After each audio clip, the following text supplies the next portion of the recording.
What's up, y'all? Welcome back. Today we're gonna work on the S10. We're actually gonna make speaker MDF rings for some new speakers we picked up. So I used to have these like infinity speakers that I just dropped in there, and honestly it was kind of funny, but I got them for free. They worked. Up until recently they blew because I've had them for a while, dry rotting and all that stuff. So these actually came out of like a sound entertainment system from Sony. And I dropped some rings in there and I didn't really record it. I thought it was a good idea, but you know, I didn't do it. So now we got some new speakers. So here are the new speakers. They actually come with grills, but we painted them black. And for anyone's interested, bam. These were cheap. They didn't cost that much.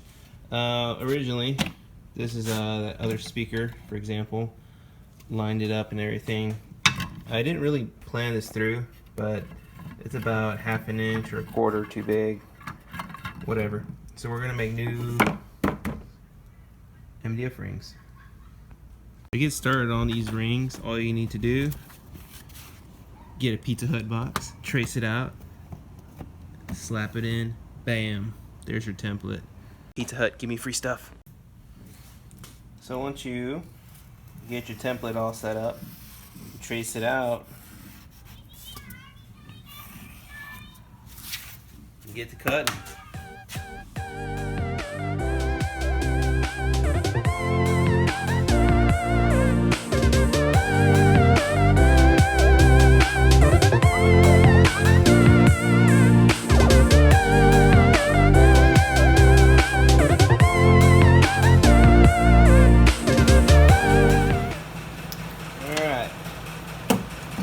Check it out.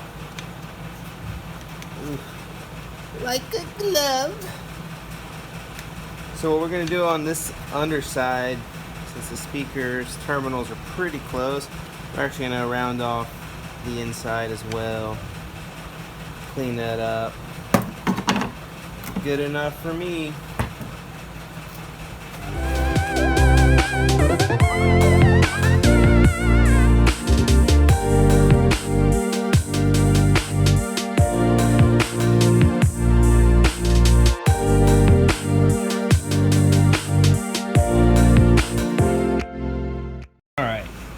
These are good enough. They do seem a little wobbly, but you're not going to see this. The outside is what matters the most, and even then you don't see any of that. One thing I like to take from this is I did spray paint this. I did not really sand it, and I did not like the way the end grain looked. I mean, you can just kind of see it was rough. So I did sand this, and instead of just doing straight paint, we're going to coat it with some primer. So we gave these a light sand with some 240, and now we're going to hit it with this vinyl fabric color. It's actually just a flat black.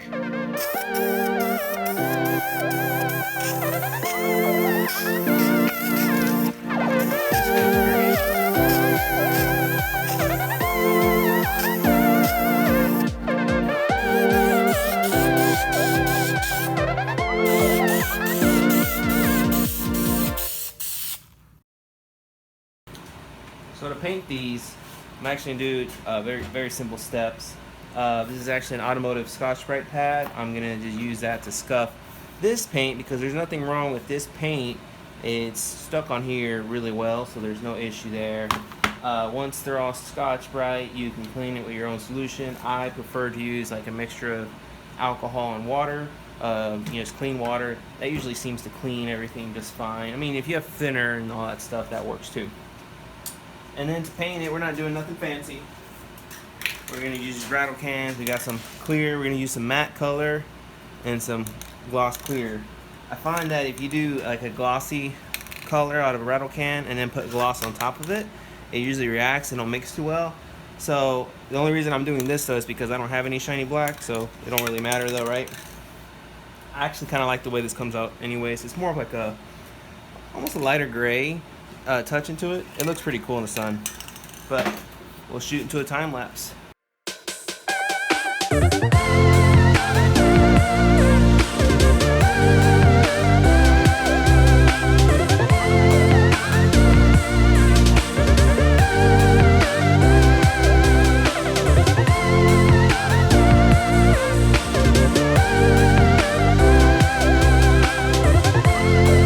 we accomplished our mist coat. You know, it doesn't have to be too crazy. But this kind of makes sure that if, you know, for example, especially if you have a reaction in your paint, that nothing like fish eyes too bad. I mean, it still will fish eye, but if you have a little bit of reaction, this basically just helps it not stick to the paint, if that makes any sense. We'll let this dry for a little bit and put on our second coat. Second coat.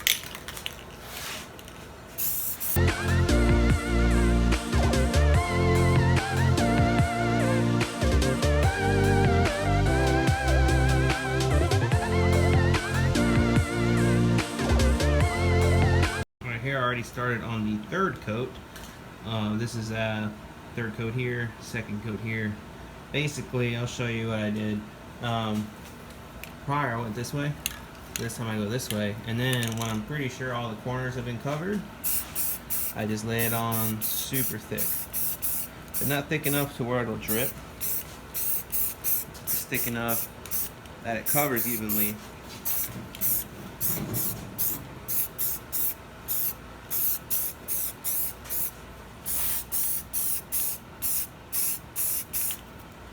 If that makes sense.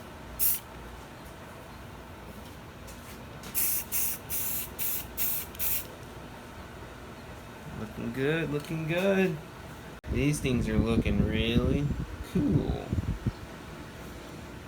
Anyways, these have dried for roughly 15 minutes. Now it's time to do the clear coat.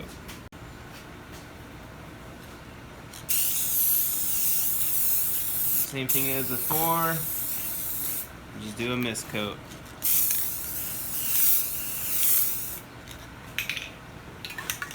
And let that dry. Number 2.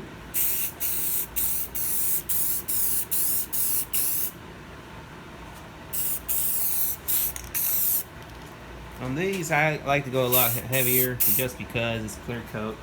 It's a little weird. Just my experience in doing this kind of stuff, I guess.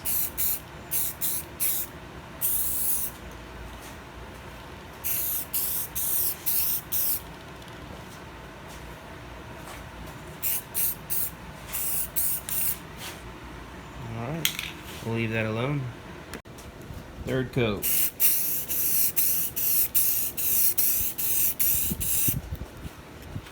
I think on your final coat, it's a good idea to like really hit it good, because if you have any dry spots, it'll show up in the finish. Whoops.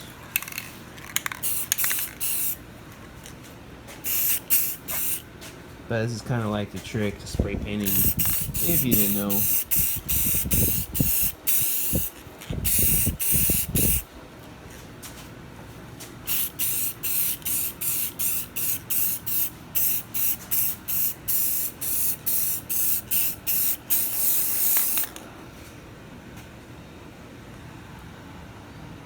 Pretty happy with that, I think.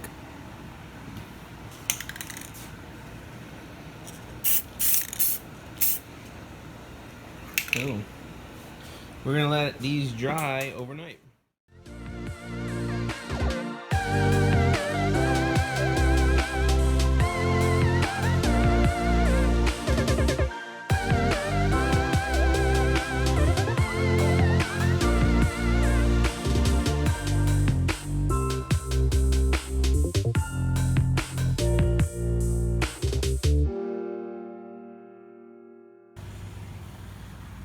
Hope you can see that. Create a shade with my body. Look, I'm gonna say this. I like the way they look. You can't see that one. I know they're not perfect. You know what? I don't care. It was fun to build. It almost felt like I needed to pull out the glass to do this, but you know what?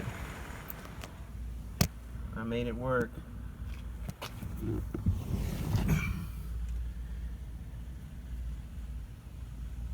Looks pretty dope. Just something a little bit sticking out at you. Nothing too crazy. I need to work on this one a little more. It's tight. It's just there's a small gap that I know is gonna bother me when I'm driving.